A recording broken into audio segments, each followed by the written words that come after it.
Hey everyone, thanks so much for joining me live. My name is Nikki Akbayarwa and I am the Creative Director of Transform Nursing, or CEO.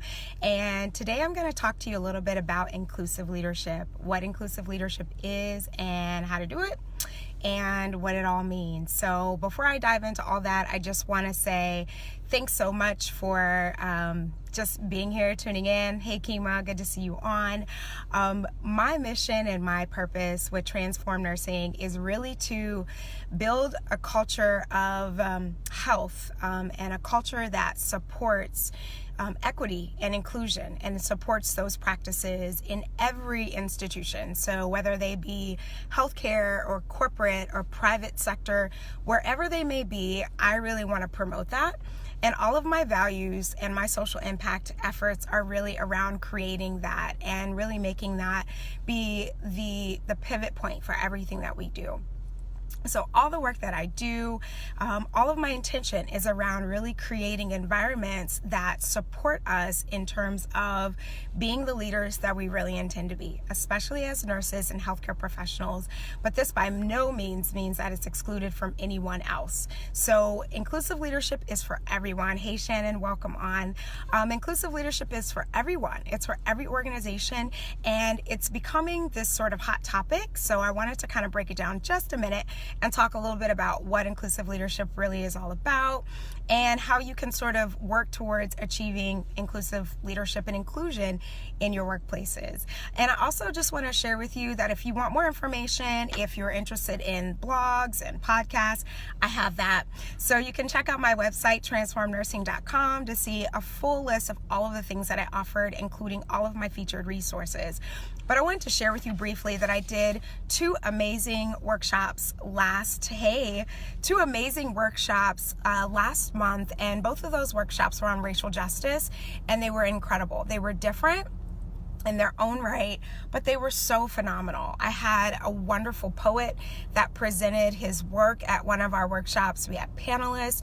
We did amazing deliberative dialogue all around racial justice and inclusion and how we can support these types of things in our organization. And people walked away feeling either like unburdened, feeling like they could share, feeling empowered. Being able to have a safe and affirming space is so important. Hey Jess, good to see you on. So if you just joined, we're talking about inclusive leadership, what it is and how to do it.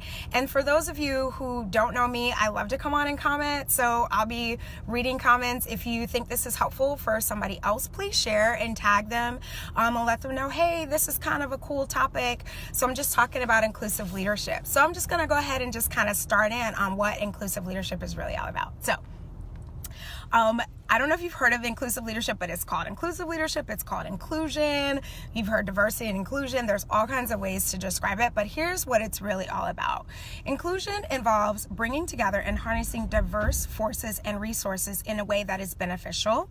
Inclusion puts the concept and practice of diversity into action by creating an environment of involvement, respect, and connection. Critical, right? Involvement, respect, and connection, where the richness of ideas, backgrounds, and perspectives are harnessed to create business value.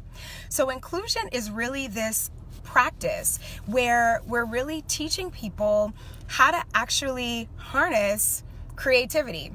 Imagine that. We're teaching people how to respect the creativity that we all have and that we all share. And it's really important that we think about how we can actually make this happen.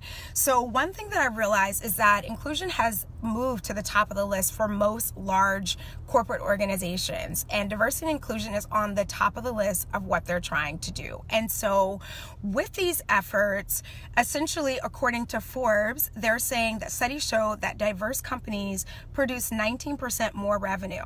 Can you believe that? Diverse companies produce 19% more revenue than non-diverse companies or more traditional companies in nature. So this is really about how do we kind of expand on what we already have? How do we expand our bottom line and increase that in many different ways? So it's not just for corporations like Google and Facebook and Microsoft and some of these big places, but healthcare organizations, schools, universities, community-based organizations, individuals are looking for ways to increase their own social impact and increase their own practices towards creating environments where people feel like they can be safe in expressing themselves.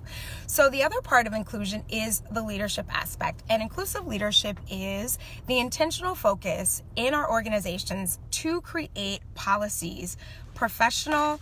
Hey, Camila, good to see you on. To create policies, professional development, and strategic planning to increase inclusive activities. So the leadership component of inclusion is really about creating the policies, creating the framework so that we can make it happen. And one thing that I think I feel surprised about most often when it comes to inclusive leadership is how hard it can actually be in practice, right? Like, it sounds great on paper. Like, I love it. Like, I'm like, oh my God, wow, this is great.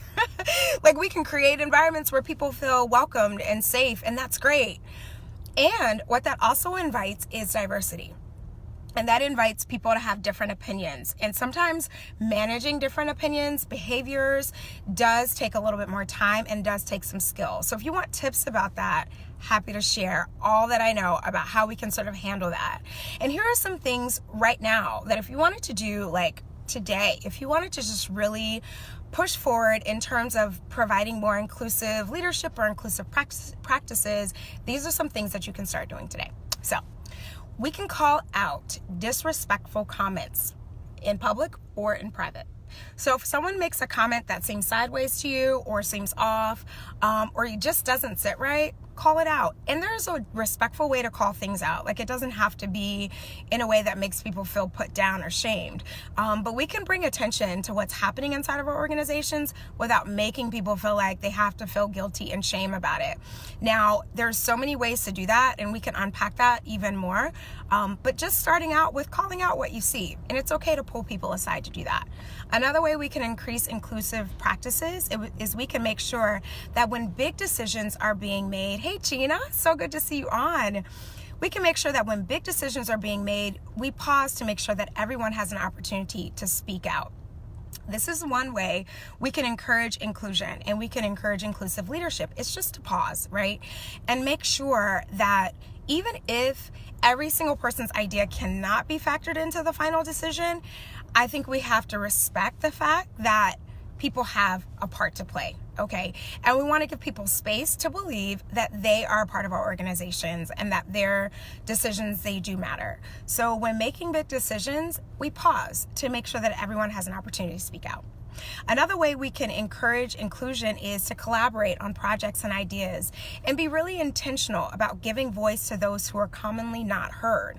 So if you know in your typical staff meeting that women are not heard and women are saying things in these meetings, if you are a woman in a position of power or a man in a position of power, calling that out and making sure that it circles back to the person who actually said it. So if I said something and it was overlooked and another ally said, hey, I think I heard Nikki say this, that's another way to make sure that people feel like they're included in the process. Because one of the most challenging parts of inclusion is including people who typically feel marginalized and disempowered. So we got to really be active about doing that. And the last way, and maybe my favorite, to become more inclusive in our leadership goals, to infuse it in our mission and our performance development plans, to make it intentional, to make it a part of our practice, right? So making sure that in our own workspaces, in the folks that we supervise, or if we are being supervised, that the folks who are doing the supervision are making sure that they are thinking about your personal as well as your professional goals. And your personal goals is not going to outweigh the professional. However, it's included as a part of the process. So those are a few ways to think about inclusive activities and to think about inclusive leadership. And here are a few questions, if you want to probe a little bit more, that you may want to ask your organization. You may ask, is inclusion tied to every aspect and layer of my organization? Are you focusing a percentage of your management time in a professional world on personal goals, right? How do you find talent? And what do you consider talent in your organization? How have you created an environment of psychological safety? Very, very critical, especially to folks who feel like they can't say what they need to say with fear of retaliation. And can the newest person agree with the most senior partner and still walk away without feeling like they are going to be in trouble, okay? And who gets the better opportunity? So those are just some questions to think about in your own organization when you're considering, is my organization inclusive? And how do I create more inclusion in my organization? So what I'd love for you to do, if you want to learn more ways about inclusive practices, I would love for you to reach out to me and let me know what you'd like to work on. I'm all for individual growth, and I'm all for organizational growth and development as well. So you can reach out to me on my website at transformnursing.com, or you could also reach out to me by scheduling with me on transformnursing.com/consult. And I'll drop that in the comment section. So if you want to just schedule time just to chat about what you're doing, what you feel like you want to do, what policies your organization already has, or how you want to enhance those, or if you feel like you need to share about a situation that has happened that could be a potential grievance, or where someone feels like they've been slighted and you just don't know who to share with, I'm your girl. I can't wait for you to reach out. I have really exciting things that are coming up, more workshops to come. As you already know, I have a whole website, transformnursing.com, and I also have a course for nurses called the Nurses Influential Leadership Lab, which is all about inclusive leadership and ways that we can increase our social impact as nurses and as healthcare professionals. Can't wait for you to reach out. Have a wonderful, safe, and happy Monday.